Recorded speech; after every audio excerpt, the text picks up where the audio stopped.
Géopolitique. C'est un mot qui impressionne un peu, non? Et quand je prononce ce mot, la majorité d'entre vous a pensé à la guerre en Ukraine, a pensé aux États-Unis, à la Chine, a pensé peut-être au Moyen-Orient, à l'Afrique, peut-être à l'ONU. Je vais vous inviter à penser à tous ces sujets comme si vous regardiez une carte du monde. Et vous avez le loisir de zoomer et dézoomer autant que vous voulez sur toutes les situations possibles et imaginables et à toutes les échelles possibles et imaginables. Quand vous regardez les choses avec un grand angle, vous allez voir les conflits entre États. Vous allez voir les conflits au sein des grandes régions du monde ou entre les grandes régions du monde. Et puis vous allez voir les enjeux qui s'y rapportent, les guerres de ressources, les guerres civiles, etc. Ça, c'est le prisme géopolitique le mieux assimilé par le grand public.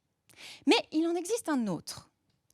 Parce que si on zoome au maximum, si on réduit ce cercle de compréhension, eh bien, on découvre un prisme plus abordable, plus accessible et plus parlant. Une situation comme la guerre en Ukraine est ouvertement géopolitique. C'est-à-dire que vous avez deux acteurs, vous avez un territoire donné, et puis vous avez un conflit de souveraineté sur et pour ce territoire. Acteur, territoire, conflit de souveraineté ou de contrôle. Ce sont les trois piliers de la géopolitique. Mais si vous les cherchez dans votre quotidien, je vous garantis que vous les trouverez absolument partout. Et je vais vous le prouver avec une petite expérience de pensée. Imaginez que vous avez deux enfants. Vous êtes en vacances et les deux enfants se disputent pour avoir le lit du haut d'un lit superposé. Eh bien là, vous avez une situation géopolitique. Vous avez deux acteurs, un territoire déterminé et un conflit. Qui va dormir dans ce lit? Alors, vous avez plein de solutions possibles. Et une solution possible, ce serait de dire un enfant va dormir un soir et le lendemain, c'est l'autre.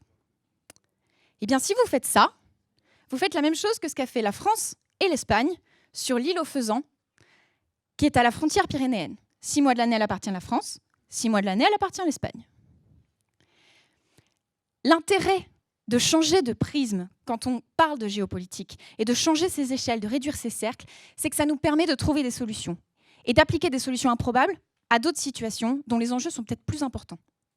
Ça nous permet de se rendre compte qu'on fait de la géopolitique au quotidien et que cette géopolitique quotidienne nous permet de mieux comprendre la géopolitique des grands États. Merci.